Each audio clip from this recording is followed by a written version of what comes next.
जल्द ही राम भक्त अब सड़क और रेल मार्ग के साथ साथ हवाई मार्ग से भी अयोध्या पहुंचकर रामलला का दर्शन पूजन कर सकेंगे।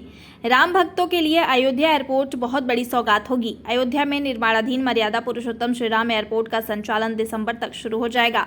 फेज 1 का काम लगभग 90% तक पूरा हो चुका है। डीएम नीतीश कुमार ने बताया कि अंतर्राष्ट्रीय एयरपोर्ट का निर्माण 3 फेज में किया जाएगा। 15 जुलाई के बाद दूसरे फेज का कार्य भी शुरू कर दिया जाएगा। तीनों फेज के लिए भूमि अधिग्रहण का 97% काम पूरा कर लिया गया है। शेष भूमि के अधिग्रहण का कार्य 15 जुलाई तक पूरा कर लिया जाएगा। डीएम ने बताया कि फेज 1 के एयर स्ट्रिप और रेसा का कार्य पूरा हो गया है। फेज 1 में ही नाइट लैंडिंग और कैट 1 का काम भी तेजी से हो रहा है, जिसे शीघ्र ही पूरा कर लिया जाएगा। टर्मिनल बिल्डिंग का काम भी 2 महीने के अंदर पूरा हो जाएगा। एयरपोर्ट के संचालन के लिए लाइसेंस की प्रक्रिया संबंधी कार्य चल रहा है। इसी कैलेंडर वर्ष में एयरपोर्ट का संचालन कर दिया जाएगा। फेज 1 के संचालन के साथ ही यहां पर नाइट लैंडिंग की सुविधा के साथ कोहरे में भी विमानों की लैंडिंग की सुविधा उपलब्ध होगी। एयरपोर्ट का हम लोग निरीक्षण कर रहे हैं और उसमें तेज गति से कार्य करने के लिए निर्देशित किया गया है। और सबसे महत्वपूर्ण है कि एयरपोर्ट 3 फेज में डेवलप हो रहा है, फेज 1, फेज 2 और फेज 3 में।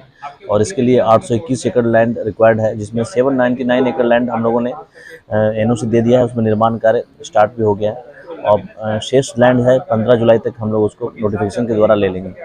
और फेज 1 का हमारा काम, एयर स्ट्रिप का काम हमारा कंप्लीट हो गया है। रेसा काम भी लगभग कंप्लीट हो गया है। और कैट 1 फैसिलिटी और नाइट लैंडिंग फैसिलिटी जो है उसके लिए काम तेज़ी से चल रहा है। वो भी हम लोग विदिन 1 या 2 मंथ हम लोग कर लेंगे।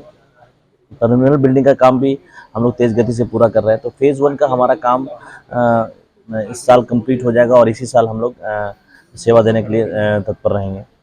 और सेकंड फेज़ 2 का जो एप्रन कैपेसिटी बढ़ाने के लिए कि और भी कैपेसिटी बढ़ाएंगे हम लोग, उसके लिए भी काम कर रहे हैं और वो भी तेज़ गति से काम चल रहा है। 15 जुलाई के बाद और भी फेज़ 2 का भी काम हम लोग स्टार्ट करेंगे।